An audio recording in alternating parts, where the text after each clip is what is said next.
جسے آج عام طور پہ دکنی کہا جاتا ہے، وہ زبان ہے جو عام طور پہ آپ کو حیدرآبادی گھرانوں میں بول چال میں نظر آئے گی، ملے گی۔ کیا ہو رہی ہے، کدھر جائی رہی ہے، کیا کھائی رہی ہے؟ آئیے ہم تو بڑے سرکار کے زمانے سے کام کر رہے ہیں۔ نارتھ انڈین لکھنؤ اور دلی والا آپ سے کہے گا، آپ کا کہا ہوا اس سے سمجھ میں نہیں آیا تو وہ آپ سے کہے گا حیدرآباد کے لب و لہجے میں بھی بڑی مٹھاس رہی ہے، اور ہر بولی اور ہر لب و لہجے کی ایک اپنی مٹھاس ہوتی ہے، یہ بات آپ یاد رکھیے۔ جان دو بابو گلابی لاڑا نکونا، حیدرآباد کے ہاؤ نکو کتے کس زبان میں ملے گا؟ حیدرآبادی لب و لہجے کے علاوہ کہاں ملے گا؟ عثمانیہ اسپتال زیر بحث ہے، عثمانیہ اسپتال کو بچانا چاہیے، ورنہ آپ نہیں بچائیں گے تو آپ کا کلچر، آپ کی تہذیب کی نشانیاں ختم ہو جائیں گی ایک کے بعد ایک ایک کے بعد۔ میں سمجھتا ہوں بڑی حد تک یہ شہر وسیم قلب ہے، یہاں کے لوگ ملنسار ہیں، محبتی ہیں، کھلے دل کے ہیں۔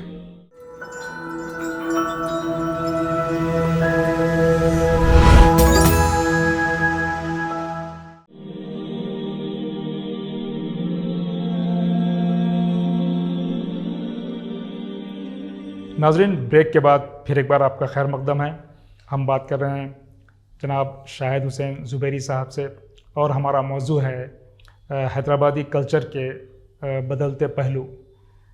سر، قلی قطب شاہ نے دعا کی تھی کہ میرا شہر لوگاں سو معمور کر۔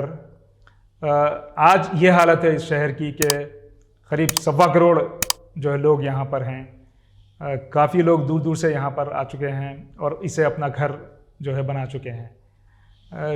جو حیدرآبادی مخصوص تہذیب تھی اس کے آثار جیسے شیروانی ہے، چوڑیدار پاجامہ ہے، وہ تو نظر نہیں آتا، لیکن اس جو حیدرآباد کی جو مخصوص بولی ہے وہ آج بھی بازاروں میں اور سڑکوں پر سنائی جاتی ہے۔ اس تبدیلی کو، یہ عوام کے اس ازدحام کو، یہ کس طرح دیکھتے ہیں؟ آپ نے اس مصرے سے شروع کیا کہ دعائیہ مناجات کا مصرع ہے کہ میرا شہر لوگوں سے معمور کر۔ ایک اردو کی ضرب المثل ہے جو ہندی میں بھی ہے کہ اردو میں کہتے ہیں کہ 24 گھنٹے میں ایک لمحہ قبولیت کا ہوتا ہے، سوچ سمجھ کے بات کرو، کوئی غلط بات منہ سے نہ نکل جائے قبولیت کے وقت۔ آج حقیقتاً اتنی آبادی حیدرآباد کی بڑھ چکی ہے کہ ہمیں یقین نہیں آتا کہ یہ وہی حیدرآباد ہے جو ہم نے بچپن میں اور جوانی میں دیکھا تھا۔ خیر اچھا ہے، جہاں پہ ترقی ہوتی ہے، جہاں وسائل ہوتے ہیں، وہیں لوگ بڑھتے ہیں۔ اب مسئلہ یہ ہے کہ شیروانی نہیں نظر آتی آپ کو۔ وہ ایک دور تھا اس وقت ایک خاص مخصوص لباس تھا، کرتے پاجامے میں گھر سے باہر نکلنا معیوب سمجھا جاتا تھا، تو غریب سے غریب آدمی بھی شیروانی پہن کے باہر نکلتا تھا۔ یعنی اگین مڈل کلاس طبقے کی بات، لوور مڈل کلاس بھی شیروانی پہن کے باہر نکلتا تھا۔ اب موسم بھی بہت زیادہ گرم ہونے لگا ہے، شیروانی موسم کے لحاظ سے بھی ساتھ نہیں دیتی، پوشاک تو موسم کے لحاظ سے چلتی ہے، مگر آپ حیدرآباد کی اگر دعوتوں میں جائیں تو آج بھی آپ کو حیدرآباد کی شادیوں میں اور مذہبی تقاریب میں شیروانیاں اور ٹوپیاں بڑے اہتمام سے لوگ پہنے ہوئے نظر آئیں گے۔ چوڑی دار پاجامے کا رواج حیدرآباد میں کم رہا، عام طور پہ چوڑے پائنچوں کا پاجامہ پہنا جاتا تھا حیدرآباد میں، جو آج بھی رائج ہے، اور حیدرآبادیوں کی جو شادیاں ہیں اس میں اگر آپ جائیں تو آپ کو وہی لباس نظر آئے گا اور کھانا بھی وہی ملے گا، جس میں البتہ یہ ہے کہ اب لوازمات بہت بڑھ گئے ہیں۔ آپ نے کہا تھا حیدرآباد میں حقیقی معنوں میں سیکولرزم کو پریکٹس کیا جاتا تھا۔ اب جو 2022 کی اگر ہم بات کریں تو موجودہ دور میں یہاں پر حیدرآباد میں ابھی بھی سیکولرزم کتنا برقرار ہے؟ ہر وہ چیز جس کو ان لوگوں نے انجوائے کیا، اسے اڈاپٹ کیا، اسے اپنایا۔ سب تہوار اپنائے گئے یہاں پہ، اور حیدرآبادی آج بھی موقع تلاش کرتا ہے اسے ان تہواروں میں حصہ لے کے. تہواروں سے مراد عید، بقرعید سب ہیں اس میں. اب محرم حیدرآباد میں جس شان و شوکت سے منایا جاتا ہے، اس کے اوپر کتاب ہے باقاعدہ. ہندوؤں میں محرم کی اہمیت. حیدرآباد میں کتنے ایسے ہندو گھرانے تھے، ہندو گھرانے ہیں جس میں آج بھی علم اسطاعت ہوتے ہیں اور مجالس ہوتی ہیں. اور جب بی کے علم ہوتا ہے تو اس وقت آپ جا کے اگر سروے کریں تو آپ کو پتہ چلے گا کہ اگر 50% مسلمان ہیں تو 50% غیر مسلمان ملے گے آپ کو وہاں پہ. یہ ایک الگ بات ہے کہ وہ خوشی کی تقریب نہیں ہے، مگر غریب لوگ جو واقف نہیں ہیں تاریخی پس منظر سے، مذہبی پس منظر سے، وہ اسے خوشی کا تہوار سمجھ کے رنگین کپڑے پہن کے جاتے ہیں اور خوش ہو کے آتے ہیں. شاہد صاحب، بات کرتے ہیں حیدرآبادی بولی کی، جو ایک مخصوص بولی ہے. کسی زمانے میں یہاں کے سلاطین یہیں کی بولی میں بہت ہی اعلیٰ پائے کی شاعری کیا کرتے تھے، لیکن آج یہ حال ہے کہ حیدرآبادی زبان کو مزاح کے حوالے سے جانا جاتا ہے. خاص طور پر جو فلمیں بنائی جا رہی ہیں، جو ویڈیو کنٹینٹ بنایا جا رہا ہے، اس سے یہ ظاہر ہوتا ہے کہ یہ ایک محض ہنسی مذاق کی زبان ہے. دکنی اور حیدرآبادی دونوں میں فرق ہے. قطب شاہ کے زمانے میں جسے دکنی کہا جاتا تھا وہ بالکل مختلف زبان ہے، اور آج ہم جسے دکنی کہتے ہیں وہ ایک بالکل مختلف زبان ہے.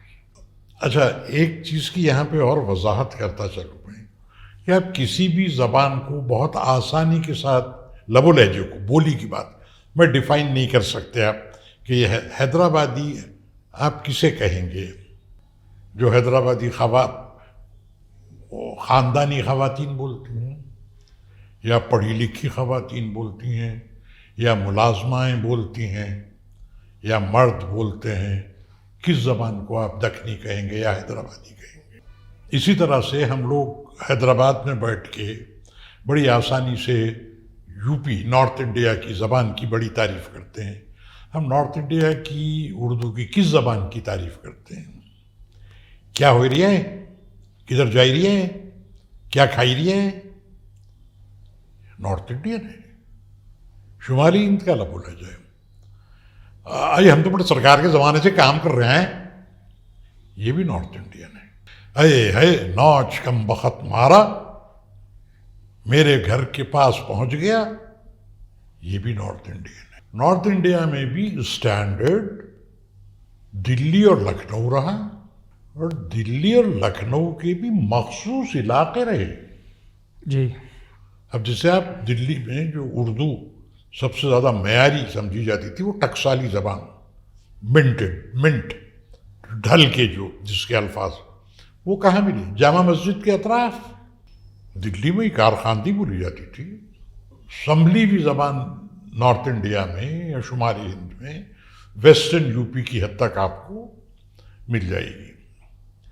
حیدرآباد کی جو زبان ہے جسے آج عام طور پہ دکنی کہا جاتا ہے، وہ زبان ہے جو عام طور پہ آپ کو حیدرآبادی گھرانوں میں بول چال میں نظر آئے گی، ملے گی، اور خاص طور سے خواتین کی، کیونکہ خواتین کا باہر آنا جانا بہت کم ہوتا ہے، تو ان کی زبان میں اوریجنلٹی برقرار رہتی ہے. حیدرآباد کے لب و لہجے میں بھی بڑی مٹھاس رہی ہے، اور ہر بولی اور ہر لب و لہجے کی ایک اپنی مٹھاس ہوتی ہے. یہ بات آپ یاد رکھیے، دنیا کا کوئی بولی اور کوئی لب و لہجہ ایسا نہیں جس میں اپنی مٹھاس نہ ہو. اب تو نارتھ انڈیا آتے ہیں اور حیدرآباد کے ہاؤ، نکو، کتے، ان الفاظ کا مذاق اڑاتے ہیں. اس قسم کی غلطیاں آپ کو ہر زبان میں ملیں گی. اب اگر آپ غور کریں تو نارتھ انڈین جو بات کرتے ہیں، اگر انہیں میری کہی ہوئی کوئی بات سمجھ میں نہ آئے تو یہ نہیں کہیں گے کہ شاہد صاحب آپ نے کیا فرمایا، پھر سے کہیں، جسے انگریزی میں کہیں گے آئی بیگ یور پارڈن یا پارڈن. نہیں، نارتھ انڈین لکھنؤ اور دلی والا آپ سے کہے گا آپ کا کہا ہوا اس سے سمجھ میں نہیں آیا تو وہ آپ سے کہے گا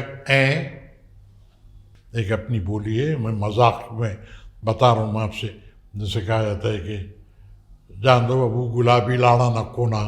اب یہ گلابی لاڑا نہ کونا آپ کو کس زبان میں ملے گا؟ حیدرآبادی لب و لہجے کے علاوہ کہاں ملے گا آپ کو؟ دلی کی خواتین کی زبان بیگماتی زبان ایک کہلاتی ہے، اور قلعہ محلہ کی بیگماتی زبان آغا حیدر حسن نے، پروفیسر آغا حیدر حسن نے لکھی ہے، وہ الگ ہے زبان. شہر حیدرآباد اپنی مخصوص عمارتوں، اپنے مخصوص آرکیٹیکچر کی وجہ سے بھی کافی مقبول ہے، لیکن حال میں یہ دیکھا گیا ہے کہ یہاں کی جو تاریخی آثار ہیں وہ یا تو مٹتے جا رہے ہیں یا مٹائے جا رہے ہیں. تو آپ اس کو کس طرح دیکھتے ہیں؟ بہت سے ممالک نے اپنے تاریخی عمارتوں کی بڑی حفاظت کی ہے، اور میں سمجھتا ہوں کہ ہر قوم کو کرنی چاہیے، مگر آپ کو کہیں نہ کہیں فیصلہ کرنا پڑے گا بڑی دیانتداری سے کہ آپ کس عمارت کو تاریخی اہمیت کی عمارت گنیں گے اور کسے نہیں گنیں گے. عثمانیہ ہسپتال زیر بحث ہے، جی، عثمانیہ ہسپتال کو بچانا چاہیے. بہت تاریخی عمارت ہے، بہت اہم عمارت ہے، اپنے دور کی بڑی شاندار عمارت ہے، اور حیدرآبادیوں کی بڑی خدمت کی ہے. اور ایمانداری کی بات یہ ہے کہ وہی ایک بڑا دواخانہ تھا، حیدرآباد کے مزدور سے لے کے نظام تک کا علاج اسی دواخانے کے ڈاکٹروں سے کیا جاتا تھا.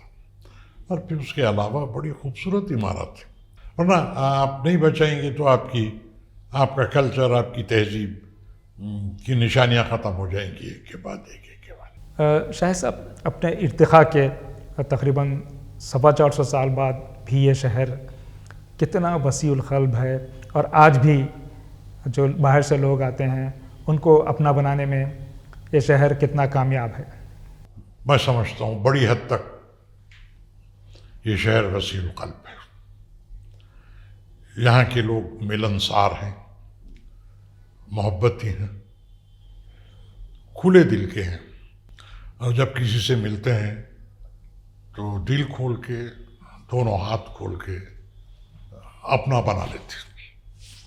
آپ نے میرے تعارف میں کہا کہ یہ حیدرآباد کی نمائندہ شخصیت. مجھے اپنے حیدرآبادی کہنے میں فخر محسوس ہوتا ہے، مگر حقیقتاً میرا تعلق نارتھ انڈیا سے ہے. میں سال میں ایک چکر کم از کم لگاتا ہوں نارتھ انڈیا کا، مگر مجھے اپنے آپ کو نارتھ انڈین کہہ کے وہ سکون اور خوشی نہیں ملتی جو مجھے اپنے آپ کو حیدرآبادی کہہ کے سکون. ایک کچھ کشش ہے، کچھ بات ہے جو آپ کو دوسرے شہروں میں نہیں ملے گی. اگر آپ مجھ سے پوچھیں گے کیا میں بھی یہاں رہ کے کھلے دل کا ہو گیا، میں کہوں گا جی ہو، صحیح بولے بابا، ہو گیا. بہت شکریہ سر آپ کا، بڑی آپ آئے اور ہمارے کو ٹائم دیے. بڑی مہربانی، بڑی مہربانی. ناظرین، ہم بات کر رہے تھے جناب شاہد حسین زبیری صاحب سے، جو ایک معروف خاکہ ساز ہیں، ایک ادیب ہیں، اور سب سے بڑھ کر حیدرآبادی تہذیب کی ایک نمائندہ شخصیت ہیں. ناظرین، یہیں پر ہماری گفتگو کا اختتام ہوتا ہے. ہماری اس ویڈیو کو لائک کیجئے، شیئر کیجئے، اور کامنٹ سیکشن میں اپنے فیڈ بیک کا اظہار کیجئے. خدا حافظ.